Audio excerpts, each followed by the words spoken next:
આપનું સ્વાગત છે। વડોદરા શહેરમાં વહેલી સવારથી જ એમજીવીસીએલની ઓફિસ બહાર મોટી સંખ્યામાં લોકોની ભીડ ઉમટી પડી।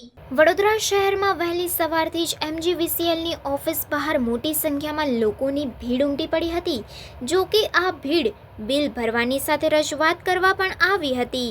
બિલ ભરનારાઓને સ્ટાફના અછતના કારણે કલાકો સુધી લાઇનમાં ઊભા રહેવાનો વારો આવ્યો હતો। તો બીજી તરફ સ્માર્ટ સિટીના સ્માર્ટ મીટર ધરાવનાર ગ્રાહકોનું વીજ કનેક્શન કપાઈ જતા એમજીવીસીએલની ઓફિસે હોબાળો મચાવ્યો હતો, જેથી સ્થાનિક પોલીસ દોડતી થઈ ગઈ હતી।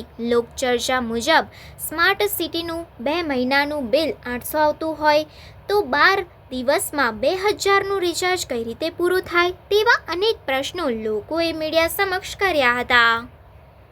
રિપોર્ટર નઝીર શેખ સાથે cameraman Arif Syed, secular Gujarat news, Vadodara. બીજું તમારી માંગ એ છે કે આ મીટર હોવું જોઈએ, બરાબર ના? જે જૂના મીટર ચાલતા અથવા તો જે જૂની સિસ્ટમ હતી 2 મહિના પછી ભરવાની એ આપો। આ સમસ્યા છે ને, આ રજૂઆત ભલે તમે લેખિત નથી લાવ્યા, પણ આ રજૂઆત એ છે તમારા વતી મારું ફરજમાં આવે છે કે તમે જે રજૂઆતો આપી અને મેં આ રજૂઆત હવે આપી દઈશ કે આ રીતના ચાલી રહ્યું છે, બરાબર? હવે તમે બી કંઈ લખીને લાવ્યા હોય, તમે બી કશું આના સિવાય કશું કહેવા માંગતા હોય, એ બી હું લેવા તૈયાર। અમે લેખિતમાં કશું લાયેલું હોય તો લેવા તૈયાર, લેખિતમાં તો કશું લાયા બરાબર? અને બીજી વસ્તુ અમે તમને સમજાવું કે સિસ્ટમ આ નવી છે, હજી શું છે સિસ્ટમ ડેવલપ થશે। તમને કહી દઉં 15 વર્ષથી જીઆઈડીસી લોકોની ફેક્ટરીમાં આ સિસ્ટમ ચાલે છે, એ લોકો બહુ ખુશ છે, બરાબર? સમજાય તમને જે સમસ્યા આવી રહી છે ને એ આવી ગઈ અમારી પાસે।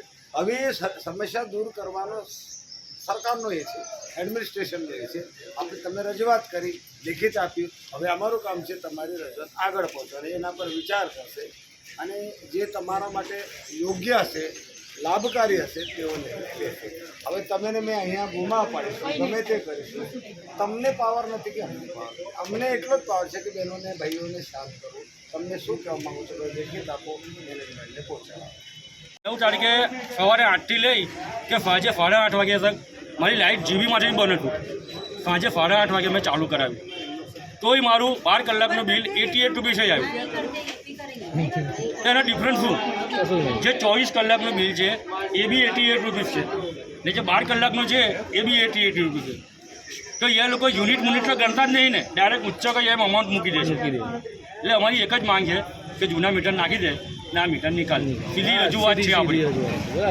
मैं अपने गांव में रहता हूँ। मैं ये लोग जब मीटर बिठाने आए तो ऐसा बोला कि तुम्हारे को कोई तकलीफ नहीं पड़ रही है, हम लोग बैठे हुए हैं, तुम लोग ये मीटर बिठा दो। ये लोग मैंने पूछा वो लोगों के मीटर का क्या है, तो बोले वो लोग बोल रहे कि हमको पैसे मिल रहे बिठाने के 170 रुपया। तो वो लोग ने क्या किया, आए फटाफट मीटर बिठा दिया सबका और बिठा के चले गए। अभी हम लोग मीटर का यहाँ पर बैलेंस कलर्स हो गया है उसका, तो बोलता कि अभी तात्कालिक तुमको भरना पड़ेगा। हमने भरा लेकिन कोई रिस्पांस मिलता नहीं है, लाइट वापस बंद हो गई है। और हमारी रिक्वेस्ट है कि हमको ये पुराना मीटर हमको चाहिए, नया मीटर हमको चाहिए ही नहीं। आपका नाम?